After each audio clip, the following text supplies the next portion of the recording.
యుగ యుగాల నిరీక్షణ ఫలము, భక్తుల ప్రాణ త్యాగాల మూలం, అనాది ప్రవక్తల ప్రవచన సారం, క్రీస్తే దేవుని ప్రేమావరం.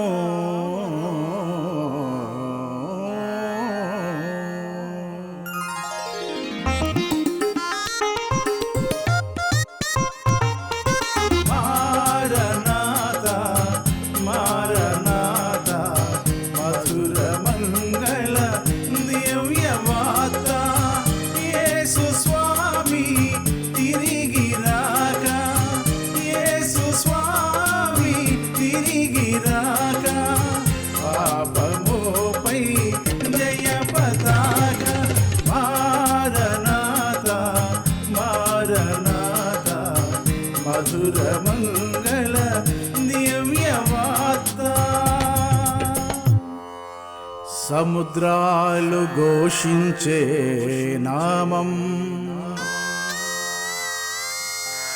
నక్షత్రాలు ప్రకటించే దైవం, కులికే పువ్వులు తెలుపుతున్న సత్యం, క్రీస్తే దేవుని కృపావరం.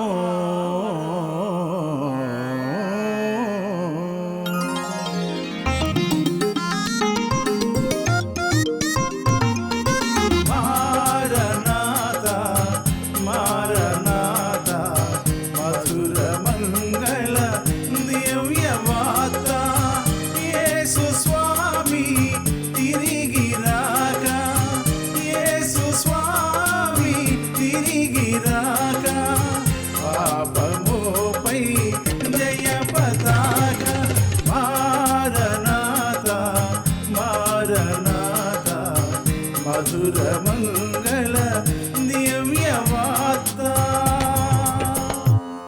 ప్రపంచాలు పుట్టించిన శక్తి, ఎదలో మండి కదిలించే భక్తి, యథార్థ ప్రార్థన పరిమళ ధూపం, క్రీస్తే దేవుని సత్యస్వరూపం.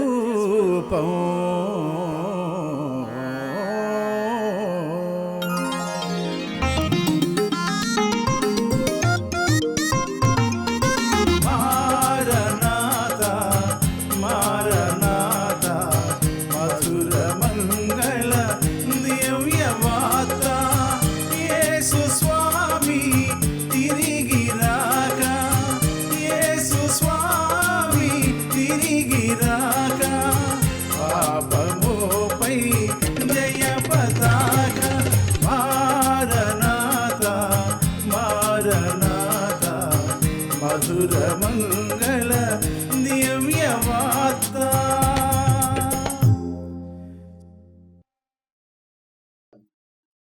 30 సంవత్సరాల క్రితం నేను 10th స్టాండర్డ్ పబ్లిక్ ఎగ్జామినేషన్ రాయటానికి సిద్ధంగా ఉన్నాను.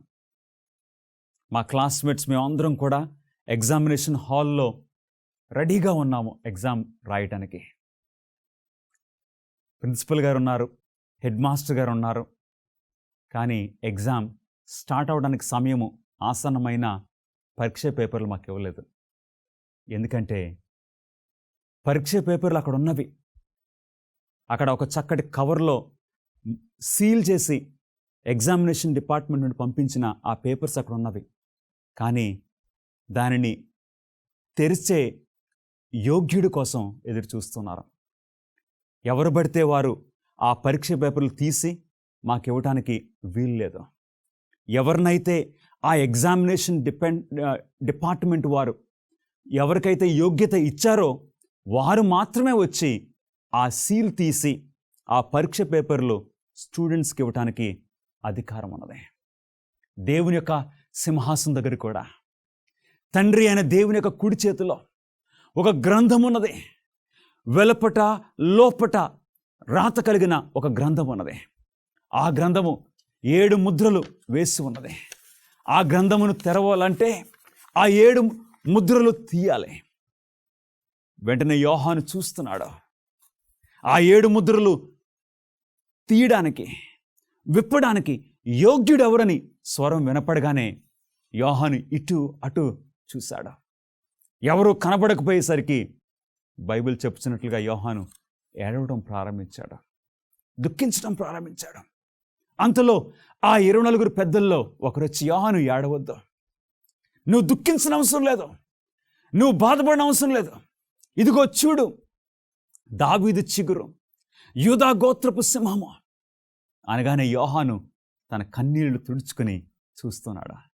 యోహానుకి ఎవరు కనపడ్డారండి? ప్రకటన గ్రంథము 5వ అధ్యాయము 6వ వచనములో, మరియు సింహాసనమునకును ఆ 4 జీవులకును పెద్దలకును మధ్యను వధింపబడినట్లుండి నా గొర్రెపిల్ల నిలిచినుట చూచితిని.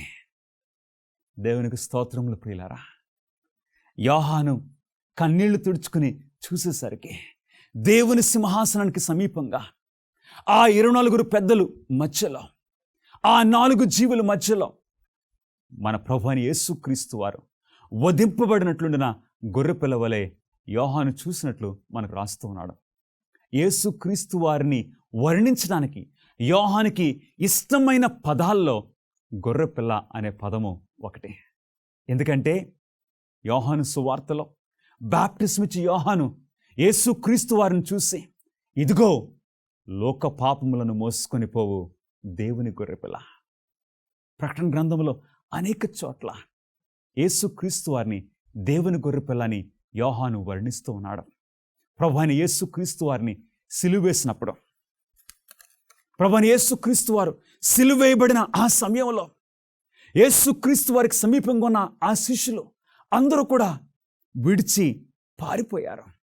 వారెంతో దూరం నుండి అంత చూస్తూ ఉన్నారు. కానీ ఒక్క శిష్యుడు మాత్రమే యేసుక్రీస్తు వారి సిలువకు సమీపంగా ఉన్నాడు. అది ఈ ప్రకటన రాసిన యోహాను. నిజంగానే ప్రభువైన యేసుక్రీస్తు వారు సిలువ మీద వధింపబడినట్లుండిన గొర్రెపిల్ల, మన పాపముల నిమిత్తము వధింపబడిన గొర్రెపిల్లగా యోహాను చూశాడు. ఆ సిలువకు సమీపంగా ఉన్నాడు. ఆ టైంలో యేసుక్రీస్తు వారు యోహాను వైపు చూసి అంటున్నారు, ఇదిగో నీ తల్లి, బిహోల్డ్ యువర్ మదర్. ఆ తల్లి వైపు చూసి, మరియ వైపు చూసి, ఇదిగో నీ కుమారుడు. గమనిస్తున్నారా ప్రియులారా?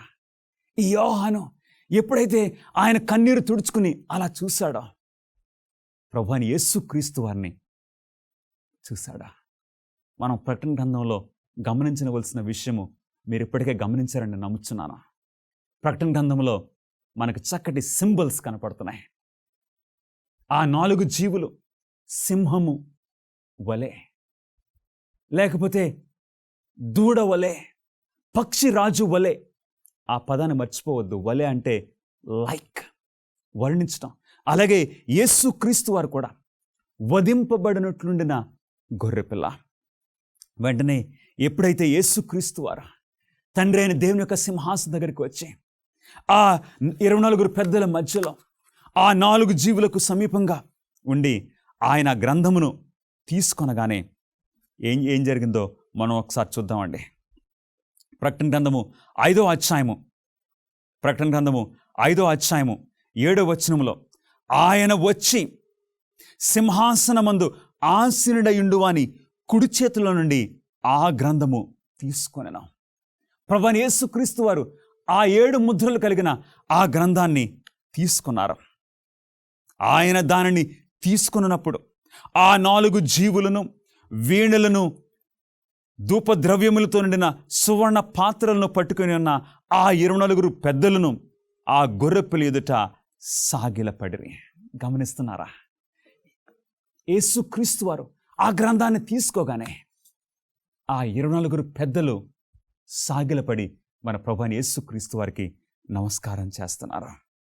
అంతలో ఇక వారు ఒక క్రొత్త కీర్తన, ప్రభువా, నీవు వధింపబడిన వాడవై నీ రక్తమిచ్చి ప్రతి వంశములోను, ఆయా భాషలు మాట్లాడువారిలోను, ప్రతి ప్రజలోను, ప్రతి జనములోను దేవుని కొరకు మనుషులను కొని మా దేవునికి వారిని ఒక రాజ్యముగాను యాజకులుగాను చేసితివి గనుక వారు భూలోకమందు ఏలుదురని క్రొత్త పాట పాడుదురు. యోహాన్ రాస్తూ ఉన్నాడు, ఒక చక్కటి స్తుతి ఆరాధన పరలోక రాజ్యంలో జరుగుతున్నది. యేసుక్రీస్తు వారు వచ్చి ఆ గ్రంథాన్ని తీసుకున్నప్పుడు ప్రభువైన యేసుక్రీస్తు వారిని మహిమార్థమై పరలోకమంతా యేసుక్రీస్తు వారిని స్తుతిస్తున్నట్లు మనం చూస్తూ ఉన్నాము. 12వ వచనము, ప్రకటన గ్రంథము 5వ అధ్యాయము 12వ వచనము, వారు వధింపబడిన గొర్రెపిల్ల శక్తియు ఐశ్వర్యమును జ్ఞానమును బలమును ఘనతయు మహిమయు స్తోత్రమును పొందనర్హుడని గొప్ప స్వరముతో చెప్పుచుండరే. Jesus is worthy. ఆయన అర్హుడు, ఆయన యోగ్యుడు, ఆయన గ్రంథాన్ని తీసుకోవడానికి యోగ్యుడు. ఈ సమయమందు నా ప్రియ సహోదరుడా సహోదరి, మన ప్రభువైన యేసుక్రీస్తు వారు మన స్తుతి ఆరాధన స్వీకరించడానికి ఆయన యోగ్యుడు. మన ప్రార్థనలకు జవాబు ఇవ్వడానికి ఆయన యోగ్యుడు. మన ప్రతి పరిస్థితి నుండి మనల్ని విమోచించడానికి ఆయన యోగ్యుడు. ఈ భూమిపై ఒక మానవుని వలె జీవించి ఏ పాపము చేయకుండా, ఏ పాపము మాట్లాడకుండా, ఏ పాపము ఆలోచించకుండా ప్రభువైన యేసుక్రీస్తు వారు నిష్కలంకమైన బలి అర్పణ మన పక్షమున అర్పించున్నారా. అందుకే ఆయన యోగ్యుడు. He is worthy. Worthy is the lamb. ప్రభువైన యేసుక్రీస్తు వారు యోగ్యుడిగా మనం చూస్తూ ఉన్నామా? ఎప్పుడైతే ఆ 24 పెద్దలు వారు సాష్టాంగపడి వారి సువర్ణ కిరీటములు తీసి నేలపై పెట్టి ప్రభువైన యేసుక్రీస్తు వారిని స్తుతిస్తున్నప్పుడు ఆ 4 జీవులు కూడా స్తుతిస్తున్నారా? అందులో పరలోక రాజ్యంలో ఉన్న కోటాను కోట్ల దూతలు అందరూ కలిసి ప్రభువైన యేసుక్రీస్తు వారిని మహింపరుస్తున్నట్లు దేవుని వాక్యం సెలవిస్తూ ఉన్నది. సింహాసన ఆసీనుడై ఉన్న వానికిని గొర్రెపిల్లకును స్తోత్రమును ఘనతయు మహిమయు ప్రభావమును యుగ యుగములు కలుగునగాకని చెప్పుట వింటనే ఆ 4 జీవులు ఆమెన్ అని చెప్పగా ఆ పెద్దలు సాగిలపడి నమస్కారము చేసిరి. నా ప్రియ సహోదరుడా సహోదరి, నిన్ను ఒక ప్రశ్న అడగాలని నేను ఆశపడుతున్నాను. ప్రభువైన యేసుక్రీస్తు వారు తండ్రి కుడి చేతిలో నుండి ఆ గ్రంథాన్ని తీసుకోగానే ఆ 24 పెద్దలు సాష్టాంగపడి వారి కిరీటములు నేలపై పెట్టి ప్రభువైన యేసుక్రీస్తు వారిని మహింపరుస్తున్నప్పుడు, ఆ 4 జీవులు ప్రభువైన యేసుక్రీస్తు వారిని మహింపరుస్తున్నప్పుడు, ఆ పరలోకమందున్న కోటాను కోట్ల దూతలు ప్రభువైన యేసుక్రీస్తు వారిని మహింపరుస్తున్నప్పుడు నీవు ఆ స్థలములో ఉంటే నీవేం చేస్తావు? నేనైతే మన ప్రభువైన యేసుక్రీస్తు వారిని ఈ విధంగా పరలోక సైన్యం అంతా కూడా మహింపరుస్తున్నప్పుడు నేను నిశ్శబ్దంగా ఉండలేనా? నీవు కూడా నిశ్శబ్దంగా ఉండలేవని నేను అనుకుంటూ ఉన్నానా? మనం కూడా వారితో కలిసి మన ప్రభువైన యేసుక్రీస్తు వారిని మహింపరచవలసిన ఆ సందర్భంలో నీవు నేను కూడా దేవునికి సమీపంగా ఉండాలి. ప్రియ సహోదరుడా సహోదరి, ఒక సమయం రాబోతుంది, బహు త్వరలో ఈ విశ్వమంతా కలిసి మన ప్రభువైన యేసుక్రీస్తు వారిని కొనియాడే సమయం వస్తూ ఉన్నది. ప్రభువైన యేసుక్రీస్తు వారిని మహింపరిచే ఒక సమయం ఆసన్నం అవుతుంది. దాని కొరకు ఇప్పటి నుండే నీవు నేను సిద్ధపడాలని ఆశపడమని కోరుచూ ఉన్నాను. హెబ్రీలోకి రాసిన పత్రిక 7వ అధ్యాయము 26వ వచనము, మన ప్రభువైన యేసుక్రీస్తు వారు తండ్రి చేతిలో నుండి ఆ గ్రంథాన్ని తీసుకోవడానికి ఆయన యోగ్యుడు. ఎందుకంటే ఆయన మన రక్షకుడు. సమస్తాన్ని బయలుపరచడానికి ఆయన యోగ్యత సంపాదించుకున్నాడు. భక్తుడైన పౌలు రాస్తూ ఉన్నాడు, హెబ్రీలోకి రాసిన పత్రిక 7వ అధ్యాయము 26వ వచనము, పవిత్రుడును నిర్దోషియు నిష్కల్మషుడును పాపులలో చేరక ప్రత్యేకముగా ఉన్నవాడును. యోగ్యత సంపాదించుకున్నారు మన ప్రభువైన యేసుక్రీస్తు వారు. ఆకాశ మండలము కంటే మిక్కిలి హెచ్చైన వాడునైనా ఇట్టి ప్రధాన యాజకుడు మనకు సరిపోయినవాడు, మనకు చాలినవాడు. మన పరిస్థితిని, మన పాపపు పరిస్థితి నుండి లేవనెత్తడానికి యోగ్యుడు మన ప్రభువైన యేసుక్రీస్తు వారు.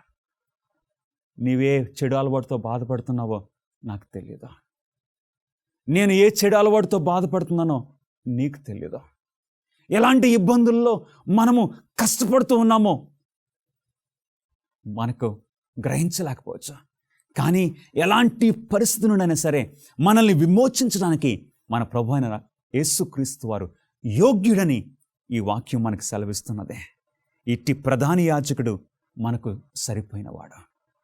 నా ప్రియ సహోదరుడా, సహోదరి, అనేక సార్లు మన దృష్టి ఈ భూ సంబంధమైన వాటి మీద పెట్టి దేవుడు అనుగ్రహించే ఆ శాంతిని మనం పొందలేకపోతున్నాము.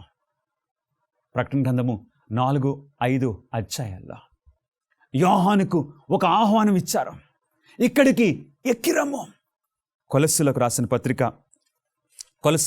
పత్రిక 3వ అధ్యాయము 1వ వచనంలో భక్తుడైన పౌలు రాస్తూ ఉన్నాడు, నా ప్రియ స్నేహితులారా, పైనున్న వాటి మీదనే కానీ భూ సంబంధమైన వాటి మీద మనసు పెట్టుకొనకుడే. మనం చాలా సులువుగా నిరాశపడిపోతున్నాం. చాలా సులువుగా మనం డిప్రెషన్లోకి వెళ్ళిపోతున్నా. కారణం ఏంటో తెలుసా? భూ సంబంధమైన వాటి మీద మనం మనసు పెట్టుకుంటున్నాం. కానీ ఎప్పుడైతే నీ దృష్టి, నా దృష్టి దేవుని సింహాసనం మీద ఉంటుందో, నీ దృష్టి, నా దృష్టి దేవుని విషయాల వైపు ఉంటుందో, మనకు ధైర్యం ఉప్పొంగుతుంది, శాంతి, నెమ్మది, నిరీక్షణ ఉప్పొంగుతుంది. ప్రియులారా, కొలస్సీలకు రాసిన పత్రిక 3వ అధ్యాయము 2-3 వచనములు, పైనున్న వాటి మీదనే కానీ భూ సంబంధమైన వాటి మీద మనస్సు పెట్టకూడే. ఎందుకు పైనున్న వాటి మీద మన మనసు ఎందుకు పెట్టాలి? మన దృష్టి ఎందుకు దేవుని సింహాసనం మీద పెట్టాలి? ఇక్కడ భక్తుడైన పౌలు సమాధానం ఇస్తూ ఉన్నాడు. ఏలయనగా మీరు మృతి పొందితిరి, మీ జీవము క్రీస్తుతో కూడా దాచబడి ఉన్నది. మనకు జీవమై ఉన్న క్రీస్తు ప్రత్యక్షమైనప్పుడు మీరును ఆయనతో కూడా మహిమయందు ప్రత్యక్షపరచబడుతురు. మన దృష్టి ఎందుకు పైనున్న వాటి మీద అంటే మన రక్షకుడు అక్కడున్నాడు కాబట్టి. మన ప్రభు అయిన యేసుక్రీస్తు వారు తండ్రి సింహాసనం దగ్గర ఉన్నారు కాబట్టి ఆయన ఎక్కడుంటే మన దృష్టి కూడా అక్కడే ఉండాలి. ప్రియులారా, మన దృష్టి ఆయన మీద లేకపోతే మనం సులువుగా చిక్కులు పెట్టు పాపంలో పడిపోతామా? హెబ్రీయులకు రాసిన పత్రిక 13వ అధ్యాయంలో సెలవిస్తున్నాడు, మన విశ్వాసమునకు కర్తయు కొనసాగించువాడైన యేసు వైపు చూచుచు. మన విశ్వాసాన్ని ప్రారంభించేది మన ప్రభు అయిన యేసుక్రీస్తు వారు, మన విశ్వాసాన్ని కొనసాగించేది యేసుక్రీస్తు వారు. కాబట్టి మన దృష్టి ఎల్లప్పుడూ ఆయన మీదే ఉండాలి. క్రీస్తు వైపు చూచుచు, మన దృష్టి ఆయన వైపు చూచుచు ఈ పరుగు పందెంలో మనం ముందుకు సాగాలి. ఈ సులువుగా చిక్కులు పెట్టు ఈ పాపము నుండి బయటపడాలంటే, ఈ చెడు అలవాట్ల నుండి బయటపడాలంటే రహస్యము మన శక్తి చాలదు, మన ఓర్పు చాలదు, మన జ్ఞానము చాలట్లేదు. అందుగురించే యేసుక్రీస్తు వారే మన రక్షకుడు, యోగ్యుడు. హెబ్రీయులకు రాసిన పత్రిక 2వ అధ్యాయము 17వ వచనములో దేవుని వాక్యము ఈ విధంగా సెలవిస్తున్నది.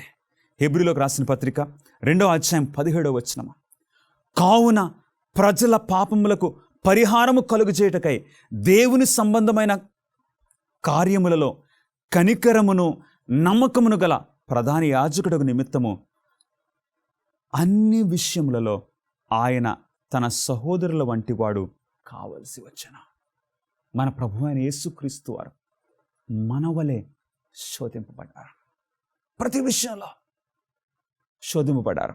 కానీ దేవుని వాక్యం సెలవిస్తుంది 18వ వచనము, హెబ్రీయులకు రాసిన పత్రిక 2:18, తాను శోధింపబడి శ్రమ పొందెను గనుక శోధింపబడు వారికి సహాయము చేయగలవాడై ఉన్నాడు. ఆయన శోధింపబడ్డారా, శోధనలు జయించారు. కాబట్టి శోధింపబడిన ప్రతి ఒక్కరికి కూడా జయము అనుగ్రహించడానికి మన ప్రభువైన యేసుక్రీస్తు వారు యోగ్యుడని దేవుని వాక్యము సెలవిస్తూ ఉన్నది. నా ప్రియ సహోదరుడా, సహోదరి, దేవుని యొక్క సింహాసనం దగ్గరకు మనం వచ్చినప్పుడు మనకు ధైర్యం కలుగుతుంది. దేవుని సింహాసనం దగ్గర మన ప్రభువైన యేసుక్రీస్తు వారిని చూసినప్పుడు మనకు ధైర్యం కలుగుతున్నది. దేవుని సింహాసనానికి సమీపంగా ఉన్న ఆ 24 పెద్దలను చూసినప్పుడు వారు మనకు సహాయం చేయడానికి ఉన్నారని మనం అర్థం చేసుకుంటున్నాం. అందుకే యోహాను ఏడుస్తున్నప్పుడు 24 పెద్దల్లో ఒకరు వచ్చి, యోహాను ఏడవద్దు. ప్రకటన గ్రంథాన్ని 6వ అధ్యాయంలో మనం చూసినట్లయితే ప్రభువైన యేసుక్రీస్తు వారు మొదటి ముద్ర విప్పినప్పుడు, గమనిస్తున్నారా? ప్రభువైన యేసుక్రీస్తు వారు మొదటి ముద్ర విప్పినప్పుడు, ప్రకటన గ్రంథము 6వ అధ్యాయం మొదటి వచనము, ఆ గొర్రెపిల్ల ఆ 7 ముద్రలలో మొదటి దానిని విప్పినప్పుడు నేను చూడగా ఆ 4 జీవులలో ఒకటి రమ్ము అని ఉరుము వంటి స్వరముతో చెప్పుట వెంటనే, ఎప్పుడైతే యేసుక్రీస్తు వారు ఆ మొదటి ముద్ర విప్పారా, ఆ 4 జీవులలో ఒకరు యోహానుతో అంటున్నారు, యోహాను రమ్ము, కమ్ అండ్ సీ, నువ్వు చూడు అని పిలుస్తున్నాను. దీన్ని బట్టి మనకు అర్థమయ్యే పాయింట్ ఏంటి? ఆ 4 జీవులు యోహానుకు సహాయం చేయటానికి ఉన్నారు. 24 పెద్దలు యోహానుకు సహాయం చేయటానికి ఉన్నారు. అంటే మానవులు దేవుని దృష్టిలో అంత విలువైన వారా? ఎక్కడి నుండి వచ్చింది మనకు ఆ విలువ? ఎందుకో తెలుసా ప్రియులరా? ఎందుకు? పరలోకంలో ఉన్న దూతలందరూ మనకు పరిచర్య చేయటానికే, ఆ 24 పెద్దలు మనకు సహాయపడటానికే, ఆ 4 జీవులు కూడా మన రక్షణ నిమిత్తము వారు మనకు సహాయం చేయడానికి ఉన్నారు. ఎందు గురించి తెలుసా? మన మంచితనాన్ని బట్టి కాదు, ఆయన మంచితనాన్ని బట్టి, ఆయన గొప్పతనాన్ని బట్టి, మన ప్రభువైన యేసుక్రీస్తు వారిని బట్టి పరలోకం అంతా మన రక్షణ నిమిత్తము ప్రయాసపడుచు ఉన్నారు. ఈరోజు నీవు ఏ విషయం గురించి అయినా నిరాశపడుచున్నావా? ఏ విషయం గురించి అయినా దుఃఖపడుచున్నావా? ఏదో పోయిందని నీవు ఆధారపడుచు ఉన్నావా? దేవుని వాక్యమును బట్టి మనం ధైర్యం తెచ్చుకోవచ్చు. Whole heaven is interested in us. పరలోకమంతా కూడా మన రక్షణ కొరకు ప్రయాసపడుతున్నారు. ఎందుకంటే నీవు చాలా విలువైన వ్యక్తివి. దేవుని యొక్క దృష్టిలో నీవు దేవుని బిడ్డగా నీకు చాలా విలువ ఉంది. ఎందుకంటే ఆయన స్వరూపములో నీవు చేయబడ్డా. మానవులం పాపం చేసిన తర్వాత దేవుడు తన ప్రియ కుమారుణ్ణి ప్రభువైన యేసుక్రీస్తు వారిని మనకు అనుగ్రహించి ఉన్నారు. కాబట్టి యేసుక్రీస్తుని బట్టి పరలోకమంతా కూడా మన రక్షణ నిమిత్తము ప్రయాసపడుచున్నది. కాబట్టి ప్రభువైన యేసుక్రీస్తు వారికి మన జీవితాలని సంపూర్ణంగా సమర్పించుకొని ఆయనతో ఎడతెగని బంధము కలిగి మనం జీవించాలని దేవుని వాక్యము మనకు హెచ్చరిక చేస్తుంది. ప్రకటన గ్రంథాన్ని చదివినప్పుడు ప్రభువైన యేసుక్రీస్తు వారితో మన సంబంధాన్ని బలపరచుకోవచ్చు.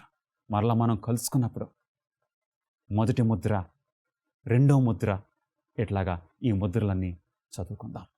నా ప్రియ స్నేహితులారా, ఈరోజు యేసుక్రీస్తు వారితో నీ సంబంధాన్ని పెంచుకోవటానికి దేవుని సింహాసనం వైపు చూడమని, నీ సమస్య ఎంత కష్టంగా ఉన్నా, ఎంత ఘోరంగా ఉన్నా, నీ పరిస్థితి, నీ అనారోగ్య పరిస్థితి ఎంత దిగజారిపోయినా సరే దేవుని సింహాసనం వైపు చూడమని యేసు పక్షమున నేను కోరుచున్నాను. యేసు వైపు చూచినప్పుడు మనకు ధైర్యం కలుగుతుంది. ప్రార్థన చేసుకుందాం. మహాపరిశుద్ధుడా, దేవాతి దేవ, మీకు స్తుతులు స్తోత్రములు చెల్లించుకొచ్చున్నాము. నీ సింహాసనం వైపు మా కన్నులెత్తుచున్నాము. మాకు సహాయము నీ యొద్ద నుండే కలుగుచున్నది. నీవు భూమి ఆకాశములను కలుగజేసిన సర్వశక్తి గల దేవుడవు. మా కష్టముల నుండి మమ్మల్ని లేవనెత్తగలిగిన దేవుడవు. మా అనారోగ్య పరిస్థితుల నుండి మమ్మల్ని స్వస్థపరచగలిగిన సమర్థుడవు నీవు. ప్రభా, ఈ సమయమందు యేసు వైపు చూచుచు ఈ పరుగు పందెములో నాయన మేము తుదముట్టించుటకు నీ కృప మాకు అనుగ్రహించమని మా ప్రభువును మీ ప్రియకుమారుడైన నజరుడైన యేసుక్రీస్తు నామములో అడిగి వేడుకొంచున్నాం తండ్రి. ఆమేన్. ప్రభువైన యేసుక్రీస్తు వారు మొదటి ముద్ర విప్పినప్పుడు తెల్లని గుర్రము, రెండో ముద్రను విప్పినప్పుడు ఎర్రని గుర్రము, మూడో ముద్రను విప్పినప్పుడు నల్లని గుర్రము. దీని అర్థం ఏంటి? రాబో కార్యక్రమాల్లో మనము దీని అర్థం ఏంటో మనం తెలుసుకోవచ్చు. కాబట్టి ఈ కార్యక్రమాలను చూస్తూ ఉండండి. ఇవన్నీ కూడా HopeTVIndia.org ఈ వెబ్సైట్లో మనకు దొరుకుతున్నాయి. ఈ కార్యక్రమాల గురించి మీకేమైనా ప్రశ్నలున్నా, ప్రార్థన అవసరతలున్నా, మీ సలహాలు మాకు తెలియచేయండి. ఫేస్బుక్ ద్వారా, యూట్యూబ్ ద్వారా ఈ కార్యక్రమాలని మీరు చూడొచ్చు. మీ సలహాలు మాకు తెలియచేయచ్చు. ఈ చక్కటి ఆధ్యాత్మిక కార్యక్రమాల కొరకు ప్రార్థించండి, వీక్షించండి. దేవుని దీవెనలు పొందమని కోరుచున్నాను.